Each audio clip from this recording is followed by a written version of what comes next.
Hai, apa kabar semuanya? Semoga kabar Anda baik-baik saja. Terima kasih karena sudah memberikan support dan juga kesetiaan Anda untuk membangun channel Codot Film. Yuk kita lanjutkan alur ceritanya, sambil siapin kopi dan cemilan, setting suara volume full. Gasken. Kedamaian setelah persaingan besar. Xiao Yan perlahan berjalan di jalan setapak kecil dengan pepohonan di dalam akademi. Dia menyipitkan matanya dan tidak terlalu peduli dengan tatapan panas yang melesat dari sekelilingnya. Sejak dia menjadi juara kompetisi kualifikasi 2 hari lalu, tatapan seperti ini menemani Xiao Yan. Awalnya, dia sedikit frustasi. Namun, seiring berjalannya waktu, dia hanya bisa bertindak kaku seolah dia mengabaikan mereka. Dia tidak punya pilihan tentang ini. Bagaimanapun, mata mereka tidak berada di bawah kendalinya. Hari ini sudah 2 hari setelah kompetisi kualifikasi selesai. Selama 2 hari ini, Xiao Yan tidak hanya pulih sepenuhnya dari cedera yang dia terima selama kompetisi, tetapi kekuatannya juga telah sepenuhnya stabil di level bintang 6 Dadoushi. Kondisinya yang demikian pada dasarnya selalu dalam kondisi prima. Douki beredar tanpa henti di dalam tubuhnya seperti air banjir, menyebabkan perasaan nyaman merembes keluar dari seluruh tubuhnya. Menurut aturan akademi, 50 siswa teratas dari kompetisi kualifikasi harus mulai bersiap untuk memasuki akademi dalam waktu 7 hari setelah akhir kompetisi kualifikasi. Adapun Xiao Yan dan yang lainnya di 5 besar, mereka dapat memilih waktu untuk memasuki ruang koleksi buku akademi dalam 7 hari ini. Mereka memiliki kualifikasi untuk mengandalkan keberuntungan mereka untuk memilih sesuatu yang menjadi milik mereka sebagai hadiah.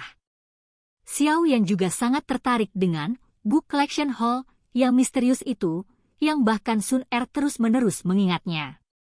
Namun, 5 orang teratas yang bisa masuk, menurut aturan, harus masuk pada saat bersamaan. Namun, Bai Shan, Hu Jia, dan Wu Hao masih terbaring di klinik. Berdasarkan apa yang dia dengar dari Lu Mu, mereka bertiga bisa melupakan berjalan tanpa istirahat 3-5 hari. Saat Lu Mu mengucapkan kata-kata ini, tatapan yang biasa Lu Mu tatap pada Xiao Yan agak aneh dan penuh dengan kebahagiaan. Jelas, dia berpikir bahwa beruntung ketika dia bertarung dengan Xiao Yan, orang ini tidak menjadi gila dan memukulinya hingga ke keadaan yang menyedihkan itu. Sebagai seseorang dari Departemen Alchemist, aku ingin tahu apa sebenarnya yang ada di Book Collection Hall. Mudah-mudahan, saya dapat menemukan sesuatu yang cocok untuk diri saya sendiri. Sinar matahari yang hangat melewati celah di antara cabang-cabang pohon, menyinari tubuh Xiao Yan saat dia bergumam dengan harapan. Sepupu Elder Xiao Yan. Sementara langkah Xiao Yan berjalan dengan kecepatan tetap, sebuah suara yang agak pemalu tiba-tiba terdengar dari depannya. Langkah kaki Xiao Yan berhenti saat mendengar suara itu.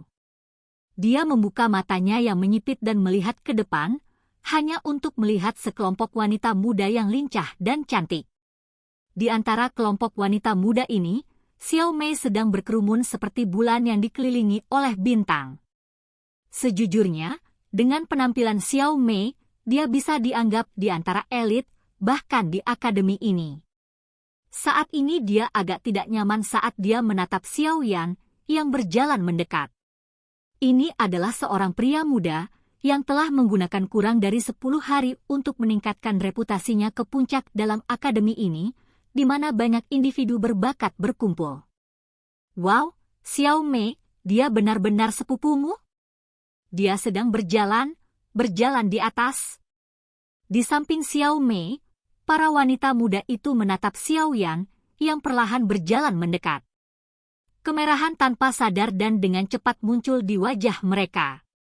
Mereka menarik Xiao Mei saat mereka dengan lembut berteriak agak bersemangat. Reputasi yang dimiliki Xiao Yan saat ini dalam Akademi Jianan pada dasarnya telah melampaui Bai Shan di masa lalu. Sebelumnya, tindakannya melawan 1 lawan 3 telah dinikmati oleh banyak siswa. Saat mereka berulang kali membicarakan acara tersebut antara satu sama lain, posisi Xiao Yan dengan cepat meningkat di antara banyak siswa. Ini, selain fakta bahwa wajah Xiao Yan juga termasuk kelas yang halus dan tampan, meskipun tidak terlalu tampan, dan wajahnya seringkali berisi senyuman hangat, mengakibatkan banyak wanita muda mengedipkan mata padanya selama 2 hari yang singkat ini. Seorang pria yang memiliki kekuatan dipenuhi dengan pesona. Ketika reputasi Xiao Yan meningkat di dalam akademi, itu juga menyebabkan reputasi aslinya menjadi sangat berduri, yang telah diedarkan karena dia telah mengambil cuti 2 tahun, menjadi identik dengan memiliki sejumlah besar karakter. Kaum muda juga seperti ini. Jika itu adalah orang yang mereka sukai dan hormati, mereka semua akan mencoba yang terbaik untuk mengabaikan atau memperbaiki kekurangan yang dia miliki di masa lalu dan melakukan yang terbaik untuk membuatnya menjadi orang yang paling sempurna di hati mereka. Xiao Yan saat ini tidak memberikan penjelasan apapun, tetapi reputasi buruknya yang membolos selama 2 tahun telah diubah menjadi penuh karakter. Xiao Yan perlahan berjalan menuju Xiao Mei yang agak gelisah. Dia tersenyum dan mengangguk ke arahnya sebelum berhenti di depannya. Dia sembarangan mengobrol sedikit dengannya sambil tersenyum. Setelah itu, dia melewati Xiao Mei. Meskipun wajah Xiao Yan hangat dan memiliki senyuman, Xiao Mei masih merasakan sesuatu yang asing dari dalamnya. Saat dia mendengar suara iri dari para wanita muda di sekitarnya, dia merasakan ujung hidungnya sedikit sakit. Muridnya dipenuhi dengan kesuraman. Awalnya, mereka bisa sangat dekat. Dia tidak membutuhkan sapaan yang dangkal seperti ini. Sebaliknya, dia lebih suka dia menunjukkan kemarahan padanya. Dengan begitu, dia setidaknya akan merasa bersukacita. Jika ada amarah, itu berarti dia layak untuk dimarahi. Namun, sikap Xiao Yan yang tenang ini membuatnya merasakan sakit yang luar biasa di hatinya. Membenci seseorang tidak berarti marah padanya, tapi mengabaikannya sepenuhnya. Xiao Yan saat ini tampaknya sudah mencapai tahap ini. Semua ini adalah hasil dari kesalahan dalam sikapnya saat dia masih kecil. Saat sikat Xiao Yan melewatinya, Xiao Mei menarik hidungnya dan mencoba yang terbaik untuk tidak membiarkan udara lembab menggumpal di matanya. Meskipun penyesalan di hatinya menyiksanya sampai dia tidak sabar untuk memeluk seseorang dan menangis, dia mengangkat wajahnya yang cantik dan dengan paksa tersenyum pada wanita muda di sekitarnya, yang masih memiliki tatapan iri. Setelah itu, dia membalikkan tubuhnya untuk pergi. Itu benar. Bisakah kau pergi denganku? Saya ingin memberitahu Anda sesuatu.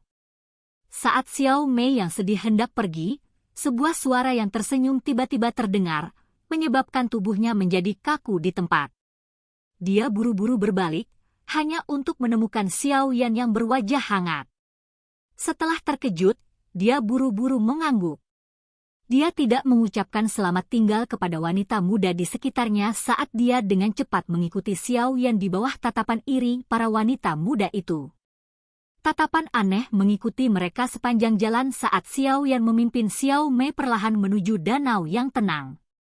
Dia berdiri di depan danau dan terdiam sejenak sebelum menceritakan tentang semua hal yang terjadi pada klan Xiao secara rinci. Tidak peduli bagaimana orang mengatakannya, Xiao Mei adalah anggota klan Xiao.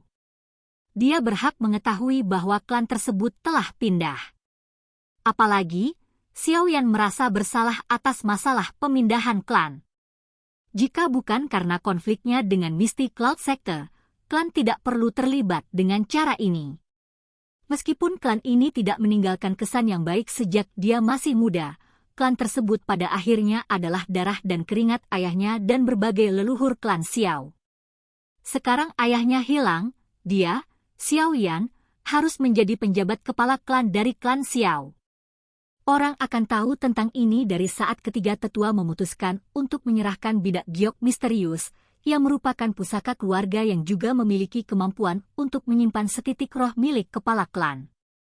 Ini karena potongan batu giok adalah status simbolis dari kepala klan-klan Xiao selama beberapa generasi. klan telah pindah. Xiao Mei juga kaget saat mendengar berita itu. Alisnya menyatu sedikit. Dia menatap ekspresi Xiao Yan dan kecerdasannya mengedipkan matanya. Dia menebak, ini karena masalah tentang Mystic Cloud Sect, kan? Iya. Xiao Yan tertawa getir sebelum menjadi sedikit diam.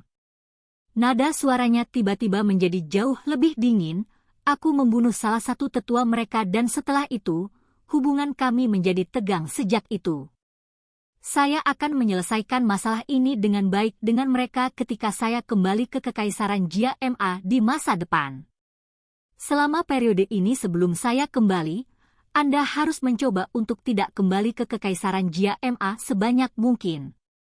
Jika gerakan Anda terungkap, Anda dan klan mungkin menerima pukulan yang merusak. Xiao Mei mengangguk dengan patuh. Sudut matanya melirik Xiao Yan saat dia dengan lembut berkata, "Sepupu Xiao Yan, yakinlah bahwa tidak ada seorang pun di klan Xiao yang akan menyalahkanmu atas masalah ini. Aku takut bahkan sesepuh itu akan merasa sangat bangga karena kamu bertindak seperti ini. Selama bertahun-tahun, tidak banyak orang yang berani atau memiliki kualifikasi untuk bertarung dengan orang-orang dari Mystic Cloud Sect." Xiao Yan tersenyum saat mendengar ini. Dia segera mengangguk dan berkata, "Mudah-mudahan. Klan Xiao adalah darah dan keringat ayahku. Saya akan melakukan yang terbaik untuk melindunginya." Sepupu Xiao Yan saat ini mampu melakukannya.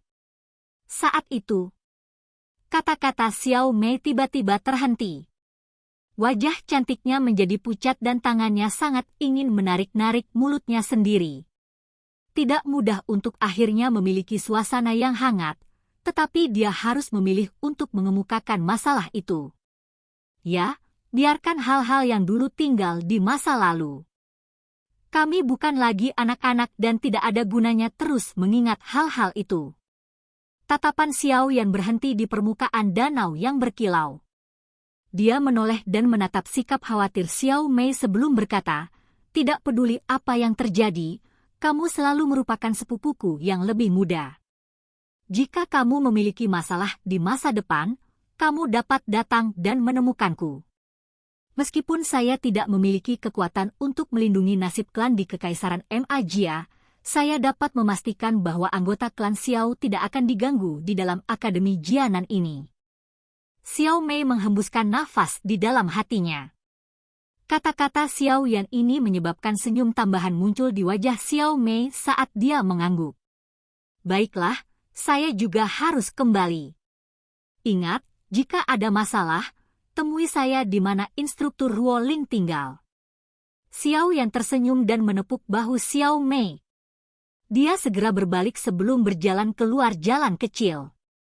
Xiao Mei berdiri di tempat yang sama dan menatap sosok itu yang telah menjadi jauh. Dia tiba-tiba tersenyum.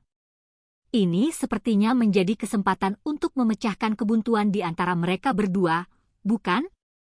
5 hari setelah kompetisi kualifikasi selesai, Xiao Yan pergi menemui instruktur Ruo Ling.